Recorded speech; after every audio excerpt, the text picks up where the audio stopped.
El día de hoy voy a concluir con la segunda parte de una parábola que inicié hace más o menos un mes, que titulé La parábola del edificador y el rey. Así que los que anotan, la parábola del edificador y el rey es la segunda parte dentro de la serie Las verdades del reino en parábolas que hemos venido desarrollando.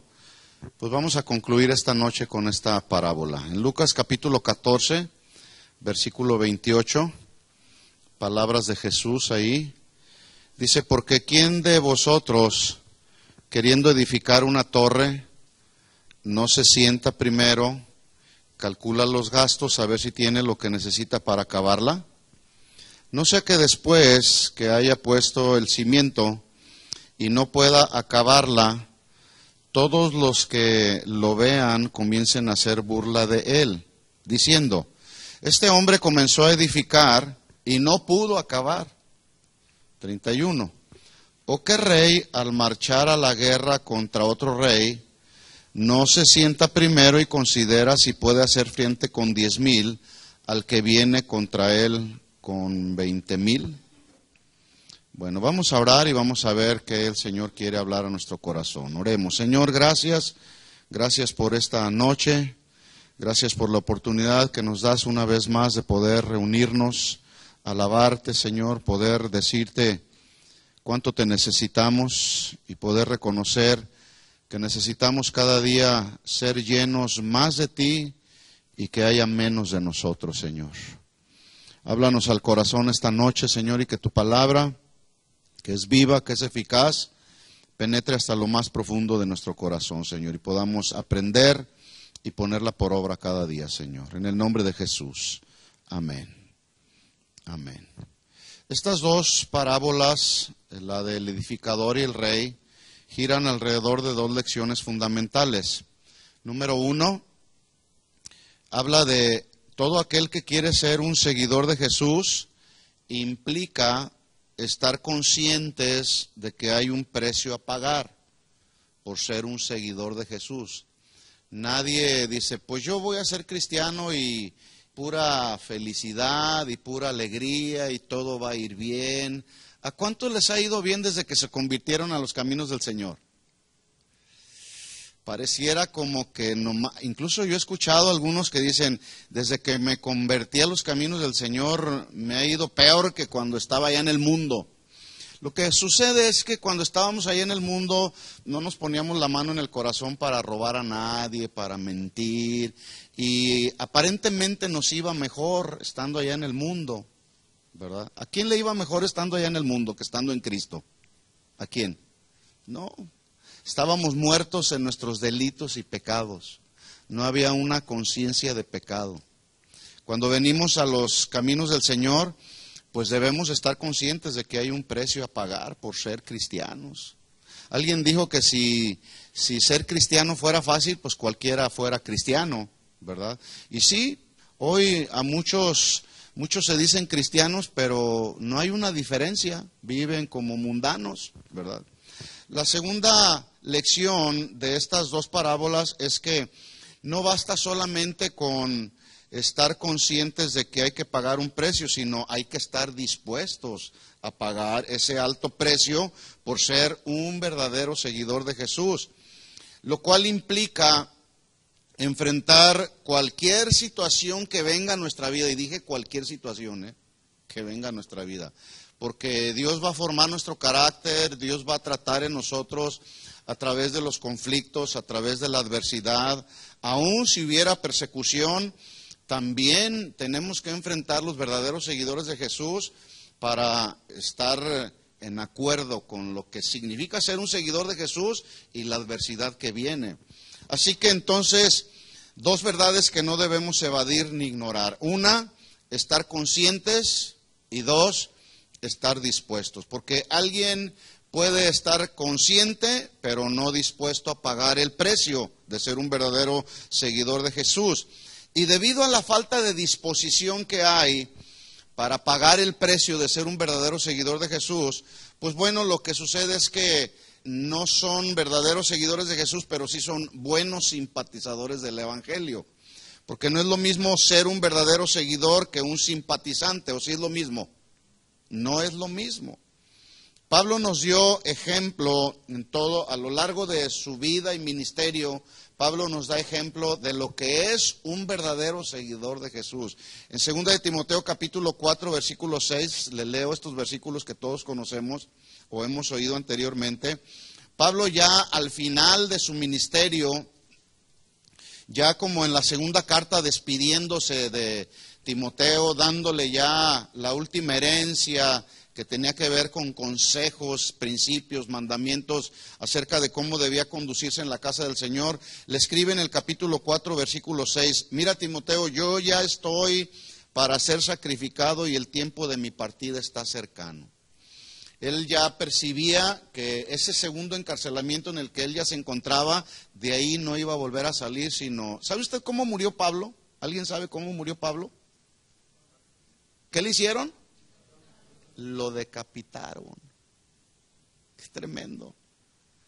Quizá en estos versículos él no sabía cómo iba a morir, pero sí había en su ser interior, había la conciencia de que él iba a morir. Y estaba dispuesto a morir por la causa de Cristo. ¿Cuántos de los que están aquí estuvieran dispuestos a morir por la causa de Cristo? Levanten la mano. No todos, miren, no todos, ¿verdad? Bueno, Pablo estuvo dispuesto, él lo dijo así, estoy esperando ser sacrificado, el tiempo de mi partida está cercano. Versículo 7, 2 Timoteo 4, 7, dice, he peleado. O sea, la vida cristiana es una lucha, es una pelea. Una lucha constante y continua de todos los días. He peleado la buena batalla y he acabado la carrera. He guardado la fe. Por lo demás, me está guardada la corona de justicia, la cual me dará el Señor, juez justo en aquel día. Y no solo a mí. O sea, Pablo estaba consciente que había verdaderos seguidores de Jesús, ¿verdad? No solo a mí, sino también a todos los que aman su venida. ¿Cuántos quisieran que ya el Señor viniera? Yo sí quisiera, pero bueno, será en el tiempo del Señor, y la Biblia dice que nadie sabe ni la hora ni el día, pero va a ser en cualquier momento, en cualquier instante. El asunto es si estamos preparados. Entonces Pablo dio evidencia clara, irrefutable, convincente de que él era justamente un verdadero seguidor de Jesús. Por el contrario, un simpatizante es aquella persona que es fiel hasta en tanto sus expectativas o sus pretensiones personales le son satisfechas. Pero en cuanto esto cambia, en cuanto cambia sus expectativas, deja de ser simpatizante de uno para irse con otro. En otras palabras, no asume un compromiso fiel y leal con el Señor. Juega al cristiano, ¿verdad? Por lo tanto, una vez que hemos sido redimidos, rescatados, comprados con la sangre de Cristo, ahora debemos estar conscientes que hay un precio que debemos pagar por ser seguidores de Jesús. Y cuando hablamos de costo, pues obviamente no estamos hablando de dinero, ¿o sí? Sabemos que hay un costo que tenemos que pagar por ser verdaderos seguidores de Jesús. Sin embargo, no se está refiriendo a pagar dinero, porque Jesús no usó dinero para pagar nuestro rescate. ¿Qué usó Jesús para pagar nuestro rescate? Su vida misma. Lo mismo sucede con un verdadero seguidor de Jesús. No tenemos que hacer uso de tu dinero para ser un verdadero seguidor de Jesús. No podemos decirle al Señor, Señor, te voy a dar una ofrenda de $50,000 y con eso ya me pongo la etiqueta de ser un seguidor de Jesús. No es así. No es dinero con el precio que tenemos que pagar. Jesús dijo en Lucas 14:26, vamos ahí. No es dinero, sino la vida misma, nuestra vida en sacrificio vivo por la vida cristiana, por el ministerio inclusive. Así que Jesús dijo, Lucas 14:26, mire las palabras de Jesús. Y hace un momento lo confirmábamos en el tiempo de alabanza y la adoración. Hablaban los que nos llevaban a la presencia del Señor de la negación, ¿verdad? De cargar la cruz. Mire las palabras de Jesús. Si alguno viene a mí y no aborrece a su padre y a su madre y mujer e hijos y hermanas y aún también su propia vida, no puede ser mi discípulo. ¿Qué significa esto? ¿Que debemos renunciar a la relación con nuestros padres terrenales? No, ahí la palabra aborrecer es la palabra clave, que significa amar menos. Es decir, hay que amar por encima de papá, mamá, hermanos, hay que amar a Dios. Los verdaderos seguidores entienden perfectamente esto. Este mismo versículo, pero en el Evangelio de Mateo, en capítulo 10, versículo 37, Jesús lo dice de otra manera, pero con el mismo sentido. Dice Jesús, el que ama a padre o madre más que a mí, no es digno de mí. El que ama a hijo o a hija más que a mí, no es digno de mí. Entonces la pregunta que surge, si no es dinero con el que debemos pagar el precio por ser un verdadero seguidor de Jesús, entonces, ¿qué significa que ser un seguidor de Jesús implica pagar un precio? ¿Quién me puede decir? O sea, no es dinero con lo que tenemos que pagar el precio por ser un seguidor de Jesús. Entonces, ¿cómo es que decimos que tenemos que pagar un precio? Negarse a sí mismo. ¿Qué significa negarse a sí mismo? Pues que posiblemente algunos de ustedes hoy pudieron haberse quedado ahí en casa viendo algún programa de televisión, programa cristiano, para cristianizar el momento, con una taza de café cristiano, ¿verdad? Y pudieron haberse quedado ahí, sin embargo, se negaron a ese tiempo. Y aquí están, ¿verdad? Y hemos sido ministrados a través de la alabanza, a través de la adoración. Nuestras hermanas vienen desde 1 hora por allá de camino, ¿verdad? ¿Cuántas horas hicieron? Porque hay tráfico de allá para acá impresionante. 2 horas. Te la dejo en 2. A veces se hacen 3, ¿verdad? Entonces, pero aquí están. Y ese es precisamente el negarnos a nosotros mismos. Entonces, no es dinero con lo que tenemos que pagar el precio para ser un verdadero seguidor de Jesús. Entonces, significa que el precio a pagar pues también es negarnos a nosotros mismos, pero también, como no es dinero, con lo que tengo que pagar es soportar la adversidad. Esa es otra parte también, cómo pagamos el precio. Porque hay quienes dicen, yo soy cristiano, pero luego viene la prueba de nuestro cristianismo a través de algún conflicto, a través de alguna necesidad o adversidad, y renuncian al ser cristianos. Entonces no quieren pagar realmente el precio y se van y se regresan al mundo.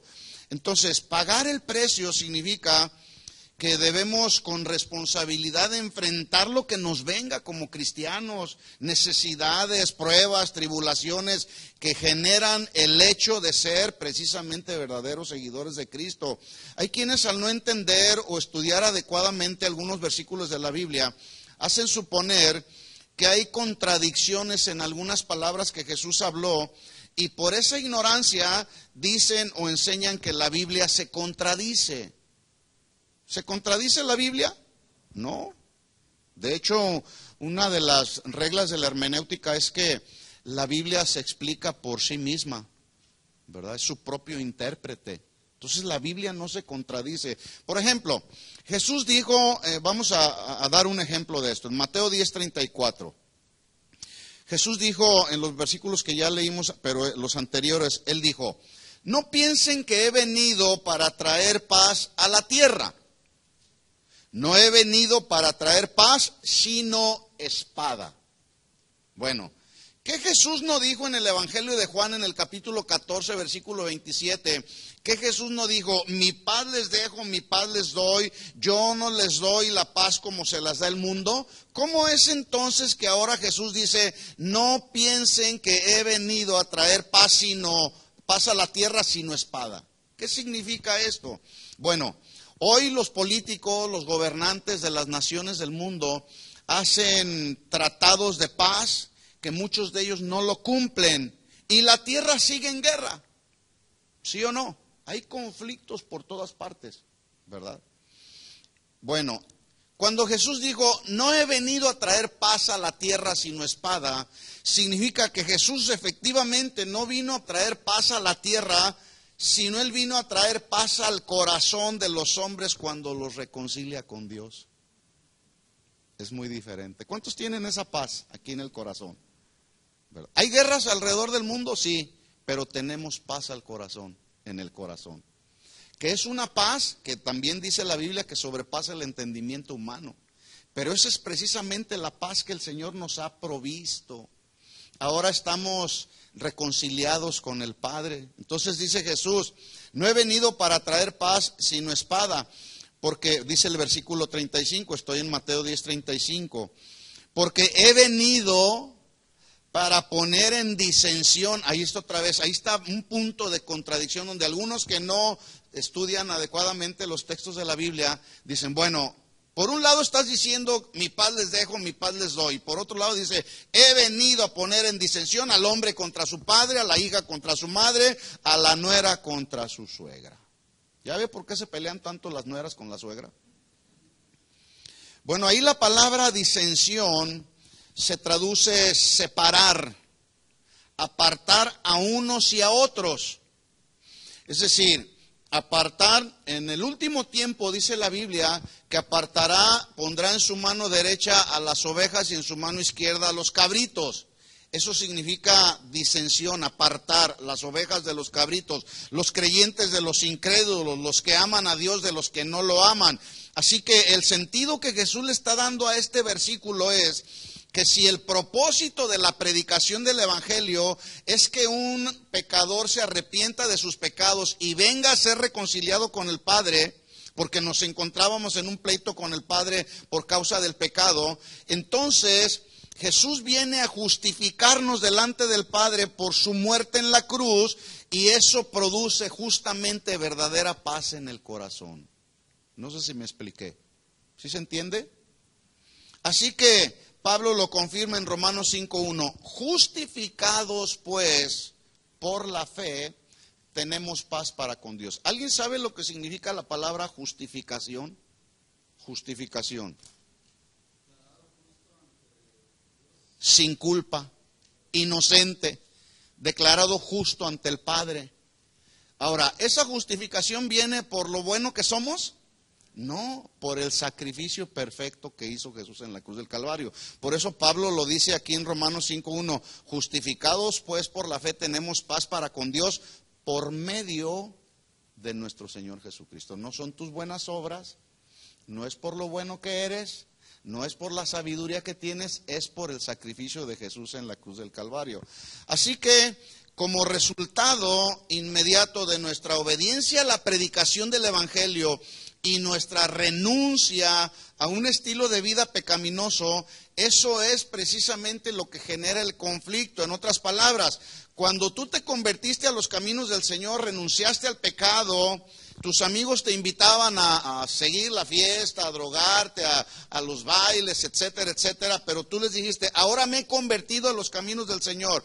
El resultado de esa resistencia a volver al estilo de vida pasado es lo que provoca precisamente tensión, conflicto en las relaciones familiares, y nuestra familia son los primeros que empiezan a oponerse. Por lo menos a mí fue lo que me dijeron, preferimos seguirte viendo ahí con tu florero que cargabas a que hayas renunciado a la religión que te inculcamos, ¿verdad? Entonces, cuando Jesús dice, he venido a poner en disensión al hombre contra su padre, a la hija contra la madre, a la nuera contra la suegra, es por la causa de Cristo precisamente. Se convierte el hijo y se genera el conflicto y la disensión con el padre. Se convierte la hija y se genera el conflicto, la disensión contra la madre. Se convierte la nuera y hay disensión contra la suegra.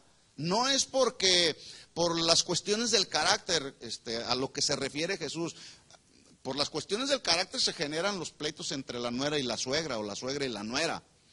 Pero Jesús no se está refiriendo a esto, se está refiriendo precisamente al hecho de habernos convertido a los caminos del Señor. Ahora, pregunta, ¿esto será una realidad o son especulaciones mías? ¿Así sucede? ¿A cuántos les pasó así que se convirtieron a los caminos del Señor y la resistencia principal que recibiste fue por parte de quién? ¿Que acaso no es a veces de nuestra propia familia? Bueno, a eso se está refiriendo Jesús cuando dice, no he venido a traer paz, sino espada, poner en disensión, ¿sí? Ahora, ¿a cuántos de nosotros, nuestros familiares más cercanos nos rechazaron y nos siguen rechazando por ser seguidores de Cristo? ¿A cuántos los siguen rechazando? Sí. Luego la misma familia nos dice, ¿a poco de veras eres bien? ¿Ya se te olvidó cómo eras? A mí ya se me olvidó cómo era. Bueno, me acuerdo todavía, pero ya no me afecta, ¿verdad? Porque el que está en Cristo nueva criatura es, las cosas viejas ya pasaron. Por ejemplo, yo he escuchado mujeres que dicen, mi esposo no es creyente. Escuchen bien este ejemplo que voy a poner porque les voy a hacer una pregunta. Y es posible que a lo mejor o quizá te hayas encontrado con alguna mujer en un conflicto así. Dice la esposa, mi esposo no es creyente. Me amenazó que si no renuncio a Cristo, se divorcia de mí y se busca otra. Estamos hablando de que la mujer es una mujer cristiana, pero él no. De las mujeres que están aquí, ¿hay alguna de ustedes que su marido no es cristiano? Levante la mano. Hay algunas manos levantadas. Bueno, este es el caso pues de una mujer que dice, bueno, él no es cristiano, pero me está forzando, me está presionando. Renuncia a Cristo. Y si no, pues me voy a divorciar y voy a buscar otra. Es decir, voy a cambiar la vieja por la nueva, dicen algunos de ellos, ¿verdad? Pregunta, luego dicen ellos, ¿qué hago? Dice la mujer, ¿qué hago? ¿Usted qué respuesta le daría? A ver, vamos a hacer una evaluación, a ver dónde estamos. Ahí está la esposa que está luchando, ya tiene 10 o 15 años o 20 años, que el marido no es cristiano, tampoco quiere nada con el Señor, y la amenaza, y le dice, si no renuncias a Cristo, si no renuncias a tu cristianismo, me voy a divorciar de ti. Y a ver qué haces tú. Entonces la mujer pregunta, ¿qué hago? ¿Qué usted le respondería?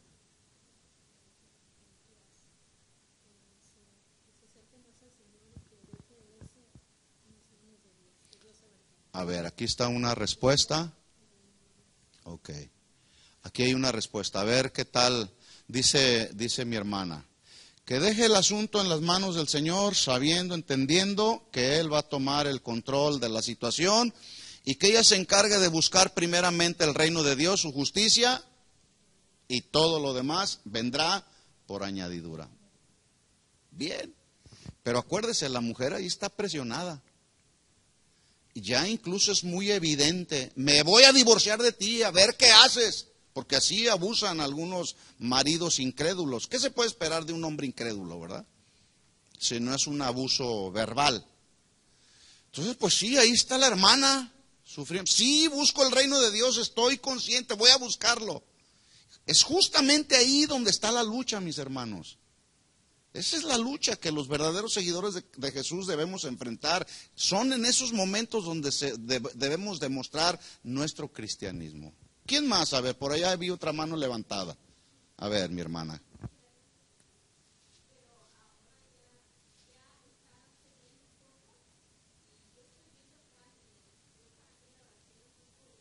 La oración.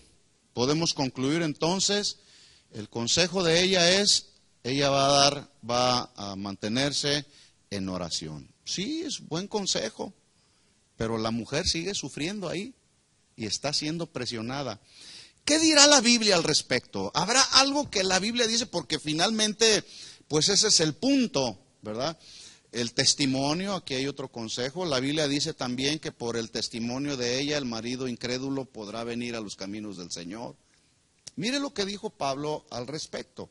Vamos ahí a 1 Corintios, capítulo 7, versículo 10. Una hermana cristiana que su marido es incrédulo, ¿verdad? El consejo que Pablo da es el siguiente, 1 Corintios capítulo 7, versículo 10. Dice así, pero a los que están unidos en matrimonio, mando no yo, sino el Señor, que la mujer no se separe del marido. Note usted que dice ahí que están unidos en matrimonio y no dice si es cristiano o no es cristiano.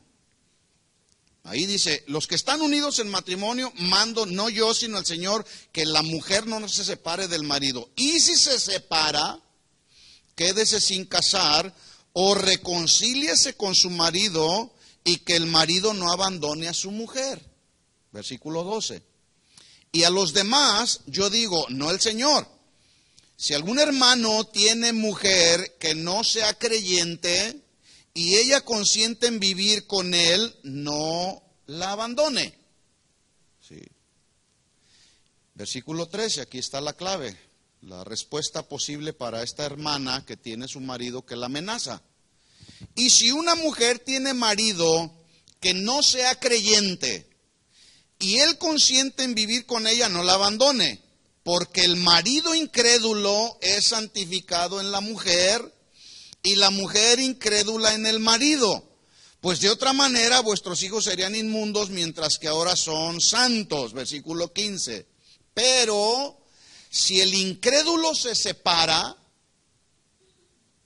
ahí está el punto. El marido que está diciendo, si no renuncias a Cristo, a tu cristianismo, me voy a divorciar de ti. ¿Qué dice Pablo? Dice, si el incrédulo se separa, decide a meter la carta de divorcio, ¿qué le dice Pablo? ¿Qué consejo le da a la mujer cristiana? Sepárese. Ahí parece el asunto, parece fuerte. Sepárese, pues no está el hermano, la hermana sujeto a servidumbre en semejante caso, sino que a paz nos llamó Dios. ¿Cuántos saben que yo no escribí la Biblia? Ahí dice, si el marido incrédulo se quiere separar, pues sepárese. Obviamente todo tiene su sentido. Si hay un conflicto, a mí me ha tocado trabajar con algunos matrimonios donde él no es cristiano, pero apelamos precisamente a la reconciliación, apelamos a que sigan ellos en la unión matrimonial. Pero si el marido dice, no, es que yo me voy a divorciar porque ella es cristiana, bueno, sepárese, dice ahí. Entonces se confirma una vez más con estos ejemplos que ser un seguidor de Jesús supone la intención de soportar y sufrir penalidades. De hecho, Pablo le decía a Timoteo, tú pues, Timoteo, sufre penalidades como buen soldado de Jesucristo. Y bueno, el asunto es que ya en la práctica de la vida cristiana no nos gusta sufrir penalidades. ¿A quién le gusta? A nadie. Pero resulta que en eso consiste la vida cristiana. Así que aunque Jesús es llamado príncipe de paz, según Isaías 9:6, Él no engañaría a nadie haciéndole suponer que ofrecería a los creyentes una vida libre de todo problema, como equivocadamente algunos están enseñando, diciendo, ven a Cristo y tus problemas se terminarán. ¿A cuántos se les terminaron? Sin embargo, algunos así están vendiendo un evangelio muy barato, ¿verdad? Mire las palabras de Jesús. Regresemos allá a Mateo capítulo 10, versículo 34. Dice entonces Jesús, no penséis que he venido para traer paz a la tierra, no he venido para traer paz sino espada, porque he venido para poner en disensión al hombre contra su padre, a la hija contra su madre, a la nuera contra su suegra, versículo 36, y los enemigos del hombre serán los de su casa. Qué tremendo. Bueno, yo creo que a estas alturas ya estamos entendiendo que ser un seguidor de Jesús implica pagar un precio, y ya sabemos entonces que el precio a pagar no es dinero. Son conflictos, son situaciones adversas que vienen a nuestra vida y pues hay que soportarlas porque Jesús no nos engañó. Jesús dijo, en el mundo tendrán aflicciones. Y vivimos en este mundo, no somos de este mundo, pero hay aflicciones, hay dolor, hay sufrimiento. Además, Jesús no nos engañó. Él habló que antes de su segunda venida, Él nos dio algunas señales que hablarían precisamente de que su segunda venida estaría muy próxima. Él en Lucas capítulo 21 está hablando lo mismo, es el mismo mensaje, pero en el Evangelio de Lucas es el mismo mensaje de Mateo 24, solo que en el Evangelio de Lucas. Está hablando de guerras, rumores de guerras, nación contra nación, terremotos, hambres, pestilencias, etcétera, etcétera. Pero mire lo que dice el versículo 12 del capítulo 21 de Lucas, Lucas 21, 12.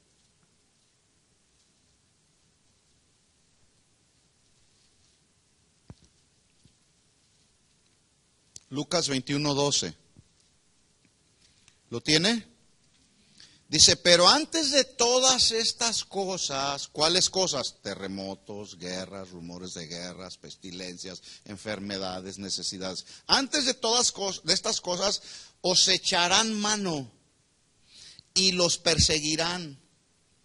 ¿A cuántos los han perseguido así como persiguieron a los primeros cristianos? No hemos experimentado una persecución así. Pero hoy estamos experimentando una persecución que a mí me parece mucho peor que esa. Digo, cualquiera de las dos es mala. Perseguir a los cristianos para matarlos. Pero hoy estamos experimentando una persecución religiosa, ¿sí? Que tiene que ver con las falsas doctrinas. Y ahí están las falsas doctrinas bombardeando nuestra mente, nuestro corazón, para hacernos desviarnos del camino, ¿sí? Entonces, les echarán mano, los perseguirán, los entregarán en las sinagogas y en las cárceles. Seréis llevados ante reyes, ante gobernadores por causa de mi nombre. Escuche, esto es profético, ¿eh? Este es el mensaje profético de Jesús. Esto será, esto veremos. Versículo 13. Y esto será ocasión para dar, ¿qué? Testimonio. Algunos, en lugar de dar un buen testimonio, van a correr. Se lo aseguro, van a correr. Pero Jesús dice aquí, bueno, todo esto te llevarán ante los gobernantes, ante las autoridades, y algunos de ustedes los presionarán a tal punto para que renuncien a su vida cristiana. Pero dice Jesús aquí, esto será oportunidad y ocasión para dar testimonio. Proponed en vuestros corazones no pensar antes cómo habéis de responder en vuestra defensa, porque yo os daré palabra y sabiduría, la cual no podrán resistir ni contradecir todos los que se opongan. Versículo 16, mas serán entregados aún por vuestros padres. Esta palabra entregados se traduce serán encarcelados. Por vuestros padres, por vuestros hermanos, por vuestros parientes, por vuestros amigos, y matarán a algunos de vosotros y seréis aborrecidos de todos por causa de mi nombre. ¿Cuántos están dispuestos a ser seguidores de Jesús? ¿De veras? Mire, una ocasión, ahorita que estaba leyendo estos versículos me estaba acordando. Una ocasión, cuando todavía renovaba mi visa religiosa, tenía que salir cada año a Tijuana ante el consulado americano y ahí hacer una renovación de mi visa, ¿verdad?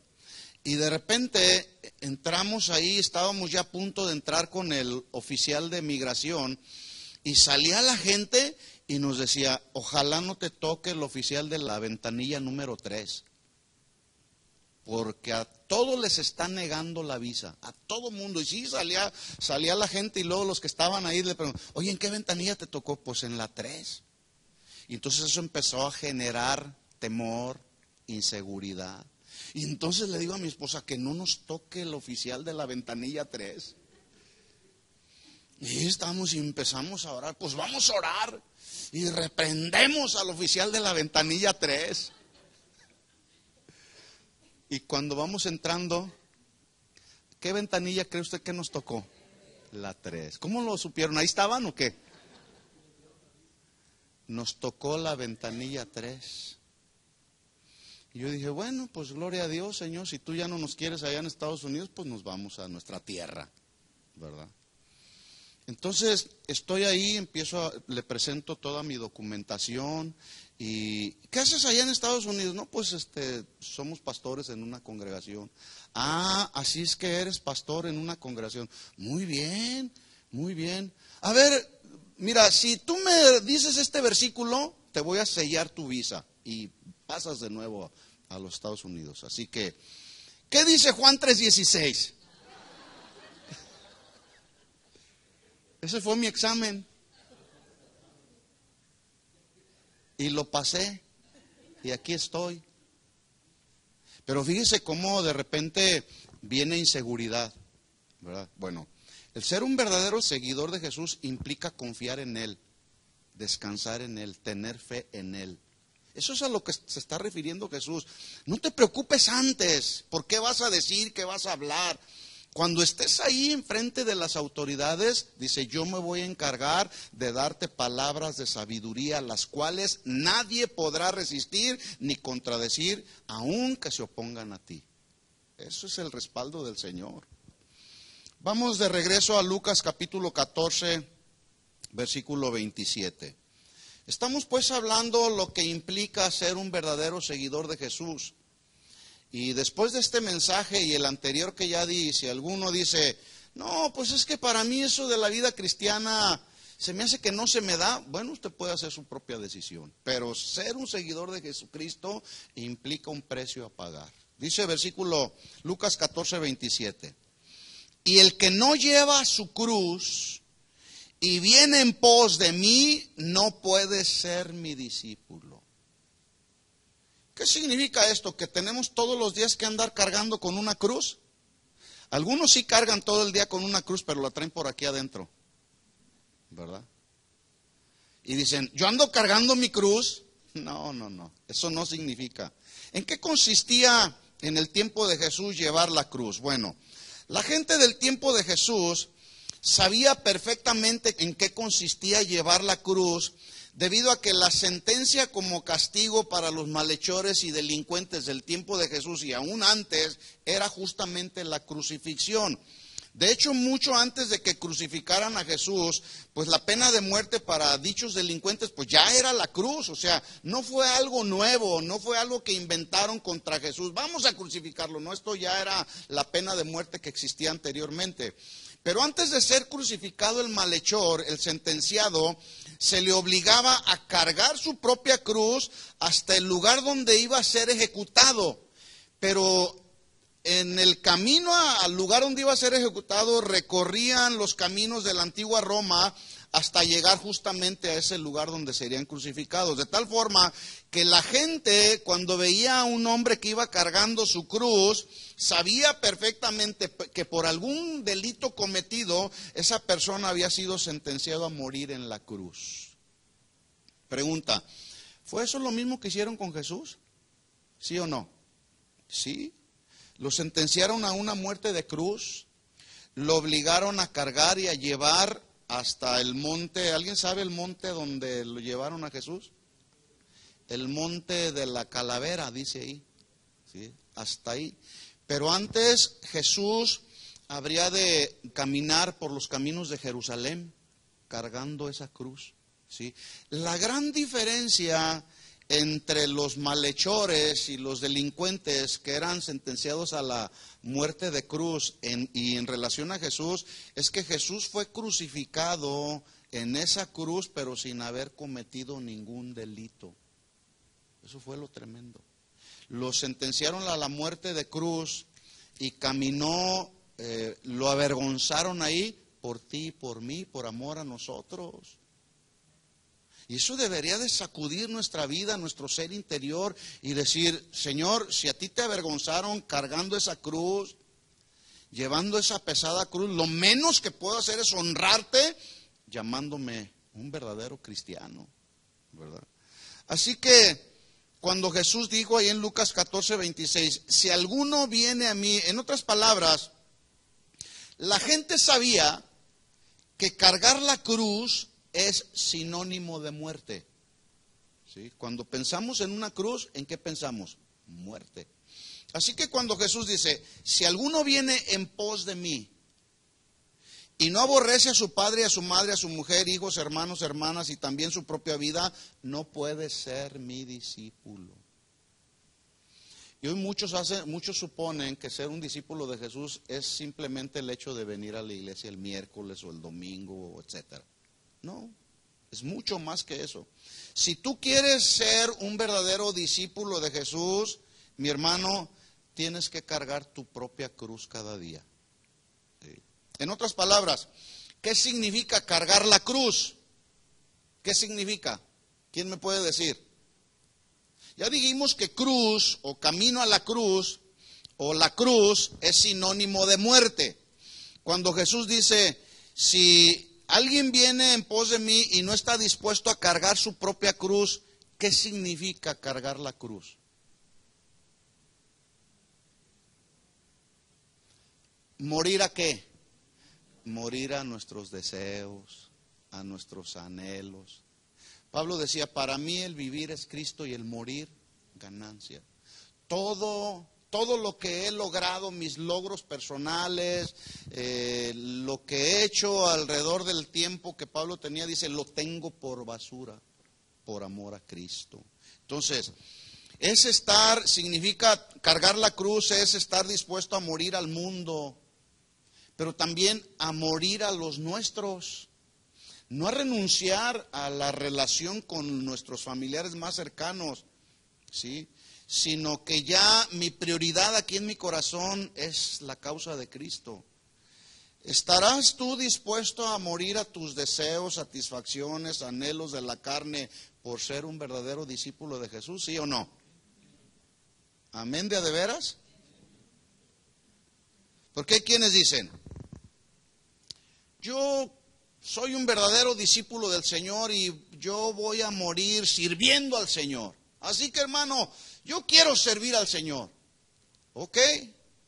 Bueno, ayúdanos por allá con los servidores de la congregación, con los maestros de los niños, ayúdanos en la limpieza.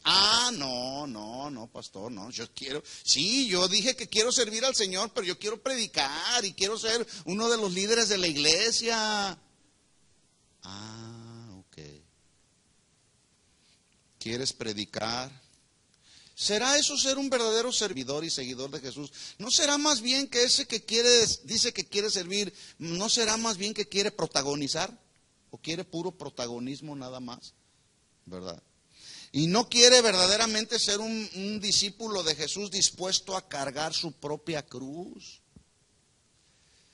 Si un verdadero discípulo de Jesús significa muerte, pues entonces debemos entender que antes de la muerte, antes de ir rumbo a la muerte, pues tenemos que ir cargando la cruz todos los días, negándonos a nuestros deseos. Y le digo esto, no todos están dispuestos a cargar la cruz, a morir a sus deseos y sus anhelos por ser un discípulo de Jesús.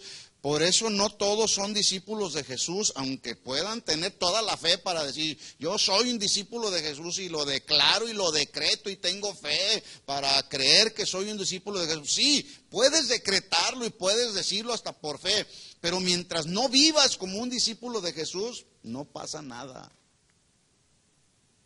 ¿Cuántos verdaderos discípulos de Jesús hay aquí? Bueno, nuestra respuesta será aprobada. Una ocasión, hace ya casi 15 años, Dios habló a nuestro corazón y más o menos nos habló como le habló Dios a Abraham. Nos dijo, deja tu tierra y tu parentela y vete a California, vete a los Estados Unidos, pero no vas a ir al sueño americano, vas a ir a servirme. Y pues nos venimos a servir. Junto con nosotros pues venía Alex también y algunos otros y llegamos aquí. Déjenme decirles que los inicios de esta congregación no fueron nada fácil. Hubo carencias, hubo necesidades, hubo conflictos, hubo una serie de cosas, hubo bendiciones, satisfacciones. Y en estos casi 15 años que tenemos aquí, ha habido situaciones difíciles, situaciones adversas, ha habido bendiciones que también hemos podido recibir. Y bueno, ya pasaron casi 15 años y aquí estamos de pie, todavía. Pero todo eso que vivimos por todo este tiempo, estos casi 15 años, ha sido el precio que Dios nos asignó que deberíamos de pagar por estar en este país. Que puede ser muy diferente el precio que el Señor te asigne a pagar por ser un seguidor de Jesús. Porque Dios trata de diferente manera con cada uno. El que quiere ser un verdadero seguidor de Jesús no puede tomar atajos para eludir la carga de la cruz y morir. Y algunos dicen, me voy a ir por este lado. Y regularmente por el lado que se quieren ir es el lado fácil del cristianismo. Y pretenden tomar atajos para decir, pues pienso que esto significa ser cristiano. Pues voy a combinar un poco lo mundano con lo cristiano. No, no es así, no se puede. Voy a seguir, sí, soy un cristiano, voy a la iglesia y ahí estoy, pero cuando tengo oportunidad ahí en mi trabajo voy a tomar lo que no es mío y voy a hacer tranzas. Al cabo el patrón no se va a dar cuenta. ¿Será así? ¿Ese será un verdadero seguidor de Jesús? ¿Cuántos de las jóvenes están en la escuela? ¿Estás en la escuela, Dilcy? Bueno, yo me acuerdo en mis tiempos, para pasar un examen, pues a veces hacíamos un acordeón y nos lo metíamos por aquí entre el reloj. Y luego hacíamos como que estábamos rascándonos la mano, pero estábamos copiando, ¿verdad? Y pasábamos con 100 y nota además. Pero ¿fue un examen que se hizo con integridad y con lealtad? No. Acabamos de terminar el instituto bíblico y eventualmente en algunos periodos anteriores pues les hacíamos un examen. Yo andaba así nada más y luego me volteaba y algunos hermanos estaban copiando ahí. Yo los llegué a ver. Y volteaba y me hacía así como, pues para no avergonzarlos, ¿verdad? Bueno, el verdadero seguidor de Jesús no podemos tomar atajos para eludir el hecho de cargar nuestra cruz. ¿Sí? Hay que cargar la cruz, porque vale la pena. ¿Sí? Ser un seguidor de Jesús no consiste solamente en una mera emoción, en un entusiasmo del momento. Tampoco seguirlo tiene que ver con motivos o conveniencias o propósitos personales. Además, seguir a Jesús no es hacerlo de una manera superficial. Seguir a Jesús implica ofrecer nuestra vida misma por la causa, pero antes tenemos que cargar nuestra propia cruz. Y tu cruz es muy diferente a mi cruz. Lo que yo paso no necesariamente lo tienes que pasar tú. Pero el punto es que Dios quiere llevarnos a todos a tener un entendimiento claro que ser un seguidor de Jesús implica entregar y dar la vida misma. O Jesús dio su vida a la mitad por nuestra redención, la dio completa. Él dijo en la cruz, consumado es. Consumado es. Es decir, he completado la obra que el Padre me encomendó. Por lo tanto, seguir y servir a Jesús es conforme a sus reglas y no a las nuestras. Porque a veces decimos, está bien, Señor, te voy a seguir. Y además te voy a servir, pero bajo mis reglas. ¿Será así? No, aquí están las reglas del juego. Y hay que seguirlas al pie de la letra. Pregunta entonces para cada uno de nosotros. Si seguir y servir a Jesús implica seguirlo y servirlo conforme a sus reglas, entonces la pregunta para nosotros es, ¿por qué tú sigues y sirves a Jesús? ¿Por qué? Por lo que Él nos da. ¿Se acuerda que las multitudes seguían a Jesús? Pero muchos de ellos lo seguían por lo que les daba. Pero después muchos de ellos renunciaron a ser seguidores de Jesús, como aquel joven que le dijo, maestro, ¿qué tengo que hacer para heredar la vida eterna? Vende todo lo que tienes, dalo a los pobres y ven y sígueme.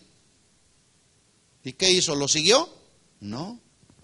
Renunció a la oportunidad de servir al Rey de Reyes y Señor de Señores, ¿verdad? Entonces, ¿por qué seguimos y servimos al Señor? ¿Por lo que nos da o por lo que Él es y lo que representa para nuestra vida? Ese es el punto precisamente. Mire lo que dice Lucas 14:25. Bueno, son versículos que he venido leyendo. Grandes multitudes iban con Él, grandes multitudes. Y volviéndose les dijo, o sea, No nos engaña Jesús. Habló con toda honestidad y con toda claridad. Si alguno viene a mí, no aborrece a su padre y a su madre, a su mujer, hijos, hermanos, hermanas, y aún también su propia vida, no puede ser mi discípulo. Y el que no lleva su cruz y viene en pos de mí, no puede ser mi discípulo. Primera de Juan capítulo 2 versículo 16, se lo leo rápido en la versión Palabra de Dios para Todos. Dice: esto es lo malo del mundo, desear cosas solo por complacer nuestras malas pasiones, dejarnos atraer por lo malo que vemos y sentirnos orgullosos de las cosas que tenemos. Pero nada de eso viene al Padre, o mejor dicho, nada de eso viene del Padre, sino del mundo. Más adelante dice: no améis al mundo, y en Primera de Juan también, ni las cosas que están en el mundo, porque si alguno ama al mundo, el amor del Padre no está en él. Pero mire el pensamiento del mundo el día de hoy. El pensamiento del mundo es: dime cuánto tienes y te diré cuánto vales. Ahora, el problema es que ese pensamiento del mundo se metió a la iglesia. Y luego ya entre nosotros empezamos a hacer diferencias. Porque el que no tiene nada, le hacen suponer que no vale nada. ¿Qué acaso Jesús no murió por cada uno de nosotros y el precio que pagó fue su sangre? ¿Cómo decimos entonces que no valemos nada? En ese sentido, entonces, cuando alguien dice: ay, no valgo nada porque no tengo lo que el otro tiene, estás menospreciando la sangre de Cristo derramada en la cruz. Y así no es el asunto. Entonces nadie puede llamarse seguidor de Jesús y amar al mundo y las cosas del mundo, porque el amor del Padre no está en él. Jesús no propuso a nadie que el hecho de seguirlo es como una oferta que todos debemos aprovechar, como muchos ahora predican: ven a Cristo, te conviene, tus problemas financieros se acabarán y vas a parar de sufrir. Y ahí están vendiendo un evangelio muy barato, ¿verdad? Déjeme decirle que seguir a Jesús y servir a Jesús, con Jesús no hay gangas, no hay ofertas, ¿verdad? Como las ofertas que salen ahí, que de hecho son puras mentiras, son puros ganchos ahí para embarcar a la gente. Con Jesús no hay gangas de ofertas. Él jamás, escuchen esto mis hermanos, es muy importante, Él jamás rebajará el precio por ser un verdadero discípulo de Jesús. No lo va a rebajar. ¿Cuánto me das por ser un verdadero discípulo mío? Pues mira, Señor, te voy a dar la mitad de mi corazón, si quieres. No, dame, hijo mío, tu corazón, dice Proverbios, y mirarán tus ojos por mis caminos. O le das tu corazón completamente al Señor y eres un verdadero seguidor de Jesús, o nada, Él no quiere nada. Lucas 9:57, vamos a ver otro ejemplo.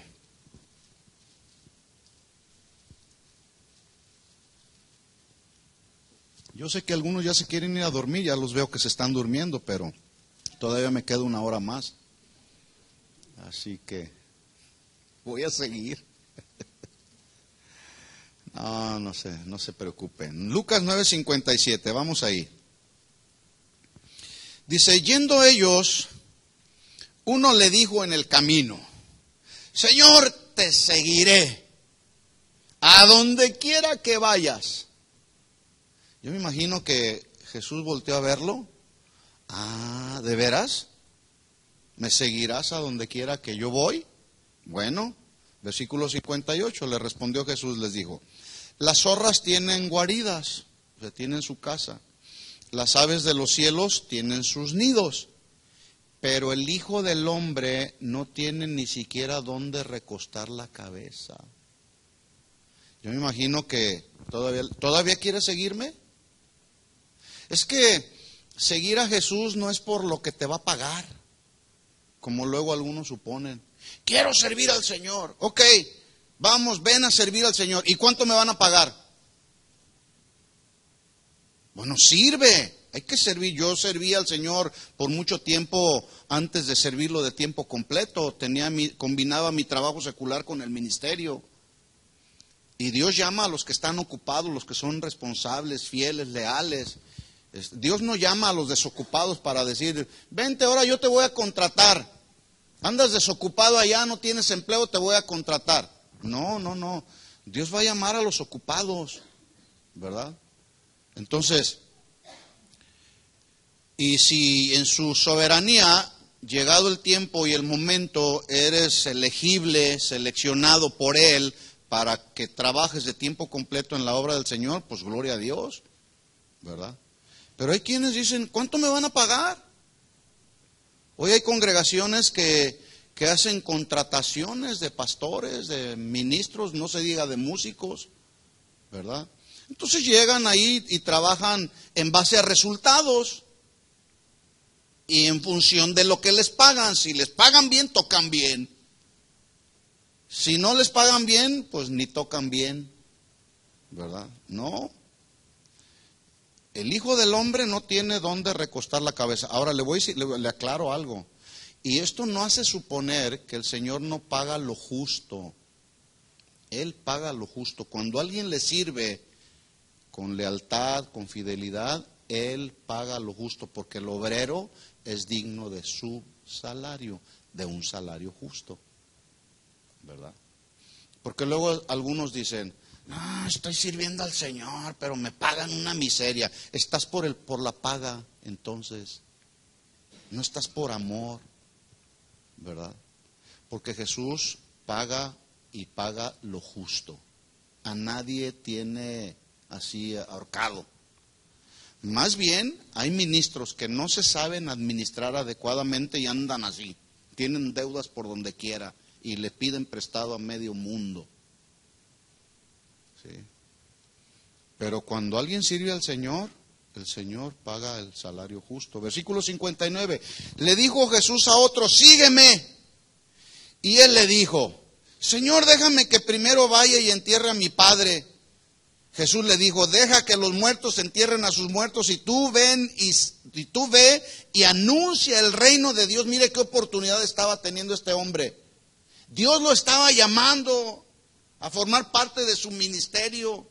Y le dijo, deja que entierre primero a mi padre. Y Jesús le responde, que los muertos entierren a sus muertos y tú ven y anuncia el reino de Dios. Y se cumple aquí lo que dice Jesús, si alguno viene a mí, no aborrece a su padre, a su madre, a su mujer, hijos, hermanas y hermanos, también su propia vida, no puede ser mi discípulo. No podía ser un discípulo de Jesús, anteponiendo primero el entierro de sus padres. Versículo 61. Entonces también le dijo otro, te seguiré, Señor, pero déjame que me despida primero de los que están en mi casa. Y Jesús le dijo, ninguno que poniendo su mano en el arado y mira hacia atrás es apto para el reino de Dios. Si alguno viene a mí, no aborrece a su padre y madre, mujer, hijos, hermanos, hermanas, y aún también su propia vida, no puede ser mi discípulo. Y el que no lleva su cruz y viene en pos de mí, no puede ser mi discípulo. Lucas 14, 28. Entramos pues ya finalmente a la parábola. Lucas 14, 28. Porque ¿quién de vosotros, queriendo edificar una torre, no se sienta primero y calcula los gastos a ver si tiene lo que necesita para acabarla? Note usted cómo Jesús está apelando al sentido común. En este país tan materializado se nos bombardea con el pensamiento consumista. Si alguien no es prudente y calcula los gastos para comprar algo, especialmente en esta temporada navideña, se va a meter en problemas. Yo ya les advertí. Es que voy a celebrar la Navidad y no tengo para comprarle regalitos a mis niños. Si no tienes, no compres. No pasa nada. ¿O sí pasa algo? No pasa nada. Si tienes, compra, pero calcula los gastos. ¿Cuánto puedes gastar? ¿Cuánto no? Pero este país nos va a estar bombardeando, y ya empezó desde el mes pasado, empezó a bombardearnos con el pensamiento, te lo mereces. Ven y compra el auto de tus sueños, mira, y paga hasta el próximo año. Y algunos dicen, pues sí, de veras me lo merezco, ¿verdad? Bueno, pero no tengo para el down payment, para el enganche, no tengo. No, no te vamos a pedir enganche. Tú ven y firma por fe. Y lo hacen ahí, firman por fe. Y al rato les falta fe para pagar. Cuidado, ¿eh? Les falta feria para pagar.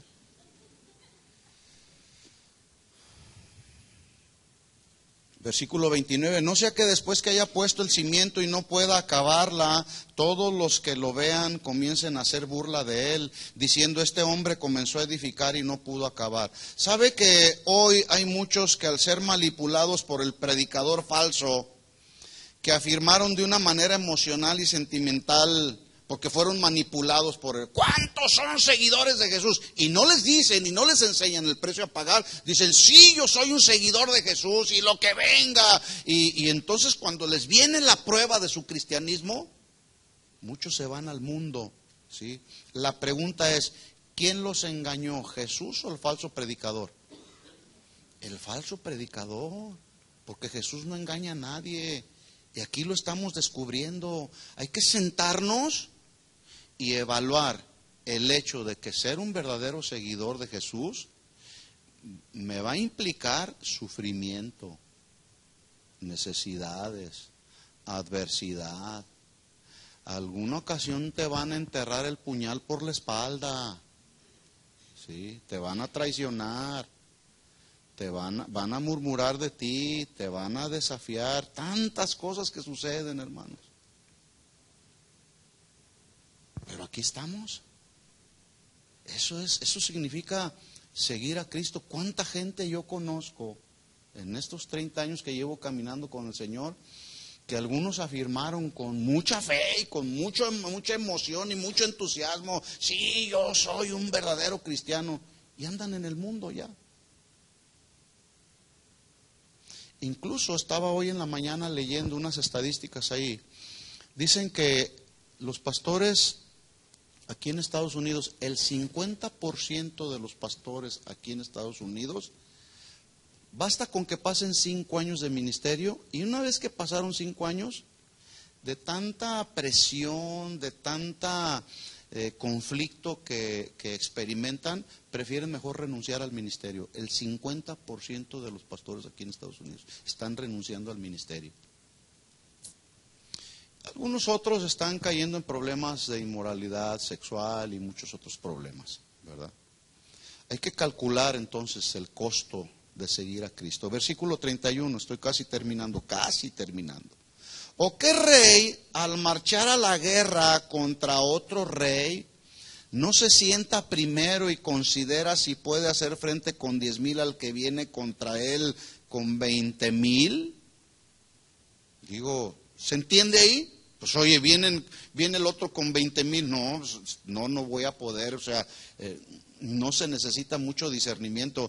Pero hay quienes se equivocan y dicen, no, pues yo voy a ir contra él como fue Gedeón con 300 hombres. Voy a ir por fe. ¿Se acuerda de la historia de Gedeón ahí en Jueces capítulo 7? Estudie la historia de Gedeón. Gedeón tenía un ejército muy numeroso. Y el Señor le dijo, mira, vas a ir contra los madianitas, ¿sí? Incluso dice ahí, usted se va a encontrar, que dice ahí la Biblia que eran como multitud de langostas y sus camellos eran tan innumerables como la arena del mar. O sea, eran muchos los madianitas. Pero el Señor, en su soberanía, le dijo, no vas a ir con todo tu ejército. Porque todo ese ejército que tenía Gedeón podía acabar así en un instante y aplastar a los madianitas. El Señor le dijo, por instrucción divina, le dijo, nada más te vas a llevar 300 hombres, para que la gloria sea de Dios y no del ejército. Pero algunos que no saben calcular los gastos dicen, no, yo como Gedeón, por fe. Escuchen esto, mis hermanos, ese tipo de equivocaciones han llevado a muchos a la bancarrota espiritual. Esa fue una instrucción específica, clara para Gedeón. Pero no es para todo, no es una doctrina universal. Eso fue algo específico que Dios estableció de manera soberana para Gedeón. Hay que sentarnos y calcular los gastos. ¿Sí puedo hacer esto? ¿Verdad? Entonces, dice, y si no puede, cuando el otro está todavía lejos, estoy en Lucas 14:32, le envía una embajada y le pide condiciones de paz. Así pues, cualquiera de vosotros que no renuncia a todo lo que posee, no puede ser mi discípulo. Aquí la palabra renunciar, ¿sabe qué significa? Decirle adiós a algo o a alguien. Vuelvo a leer el versículo, dice Jesús, Lucas 14:33. Así pues, cualquiera que no renuncia a todo lo que posee, no puede ser mi discípulo. En otras palabras, podemos leer, así que aquel que no le dice adiós a lo que posee, no puede ser mi discípulo. Cualquiera de ustedes que no quiera decirle, o cualquiera de nosotros que no le queramos decir adiós a lo que decimos, esto es mío, Dios no lo va a pedir. Ahí donde está puesto nuestro corazón, porque Dios quiere tratar en nuestro corazón. Y Dios te dice, bueno, eso es lo que te voy a pedir. Un verdadero seguidor de Jesús está dispuesto a renunciar, ¿sí?, a todo aquello donde está su corazón, principalmente antes que Dios, ¿sí? Entonces dice el Señor, cualquiera que no quiera decirle adiós a tus deseos, a los deseos de tu carne, a lo que tienes, no puede ser mi discípulo, sino solamente un mero simpatizante. Termina Jesús diciendo en Lucas 14:34, buena es la sal, aunque algunos dicen, no comas sal porque es bien mala. Todo con medida, nada en exceso, dice Jesús, buena es la sal. ¿Sí? En el contexto de lo que está hablando Jesús. Mas si la sal se hiciera insípida, es decir, sin sabor, ¿con qué sazonará? Ni para la tierra ni para el muladar es útil, la arrojarán fuera. El muladar es un lugar donde se depositan los cadáveres enteros y restos de los mismos para que las aves, que son las aves carroñeras, las hagan desaparecer de forma natural.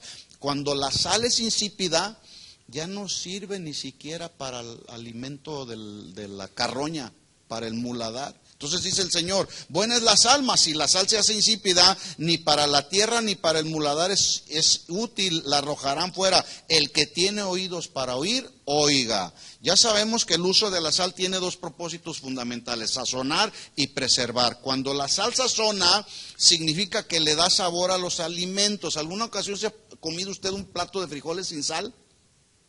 ¿A qué le sabe? Insípido, ¿verdad? ¿Se acuerda cuando Jesús dijo en Mateo 5:13, ustedes son la sal de la tierra? ¿Sí? ¿Qué estaba tratando de decir Jesús? Que nosotros somos, con nuestro testimonio, ¿sí?, los que le daremos el verdadero sabor al cristianismo. Pero si mi cristianismo es insípido, sin nada de sabor, la gente que me rodea, ¿cómo va a pretender decir, quiero ser cristiano? Si somos cristianos insípidos. ¿Sí se está entendiendo el punto? Buena es la sal. Así que el sentido que le está dando Jesús al vivir una vida cristiana es vivir una vida cristiana bajo las doctrinas de Cristo. Que eso es lo que realmente le viene a dar sabor a esta tierra, lo que tiene que ver con un verdadero testimonio de un cristiano. Preservar tiene como propósito preservarlos, la sal preserva también. Y tiene como propósito preservar los alimentos para que no se echen a perder. Escuchen bien todos los verdaderos discípulos de Jesús. Si vivimos un cristianismo que a Dios le agrada, obedeciendo sus mandamientos, obedeciendo y siendo leales con el Señor, a Él y a su palabra, vendremos a ser quienes preservemos la verdadera esencia del cristianismo. ¿Sí? Hasta que venga el Señor. Pero hoy muchos han diluido el cristianismo. No han preservado el verdadero cristianismo. Usted estudie los primeros 5 capítulos del libro de los Hechos y se va a dar cuenta que después de que los primeros cristianos recibieron la llenura con el Espíritu Santo y hablaron otras lenguas, empezaron a vivir un estilo de vida totalmente diferente y fueron de impacto para esa sociedad. Vivieron realmente un cristianismo que daba testimonio. Dice la Biblia en el capítulo 2 que los cristianos de aquel tiempo tenían favor con el pueblo. Eso tiene que ver con testimonio. Vendían sus propiedades, todo lo que tenían lo tenían en común. Daban para los que tenían necesidad. Hoy la gente dice, lo mío es mío y no lo comparto con nadie. Hazle como quieras. Hermanos, somos responsables de preservar las verdades del Evangelio. ¿Para qué sirve un cristianismo sin sabor, insípido y tibio? ¿Para qué sirve? Para nada. Entonces, ¿qué significa ser un verdadero seguidor de Jesucristo? Bueno, cargar la cruz, negarnos a nosotros mismos y morir a nuestros deseos. ¿Todavía quieres ser un seguidor de Jesús? ¿Sí? Bueno, vamos a orar y vamos a decirle al Señor y hacer un compromiso con Él. Oremos, les invito a que se pongan de pie.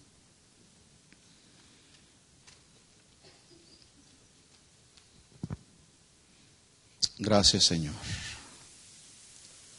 Levanta tus manos al Señor y finalmente hagamos un compromiso con Él. Y digámosle al Señor, Señor, he decidido seguirte a ti, Señor. La cruz delante y el mundo atrás. Como Josué, Señor, decidió, yo y mi casa te serviremos, Señor. Y queremos seguirte y queremos servirte, Señor, con integridad, con lealtad, con fidelidad, Señor. Así vengan pruebas, tribulaciones, necesidades. Así, Señor, continuaremos sirviéndote, Señor. Solamente te pedimos una cosa, Señor, que tu gracia nos sostenga, Señor. En medio de las pruebas, en medio del sufrimiento, en medio de la necesidad, en medio de cualquier adversidad, Señor, que la gracia que sostuvo la vida de Pablo sea la gracia que a nosotros nos baste en este tiempo, Señor. En el nombre de Jesús, Señor, ayúdanos a seguir adelante como verdaderos discípulos tuyos, Señor. Las cosas seguirán su curso, Señor. Este mundo seguirá en una caída sin freno, en el pecado. Pero nosotros, Señor, queremos permanecer siendo fieles a ti, Señor.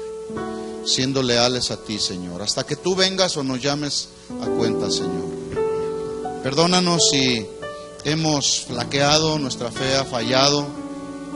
Pero ahora sabemos, Señor, que los verdaderos hijos tuyos, Señor, experimentaremos y estaremos dispuestos a pagar un precio, Señor. En el nombre de Jesús, Señor, gracias. Gracias, Señor. Gracias. Ayúdanos a mantenernos fieles a ti, Señor.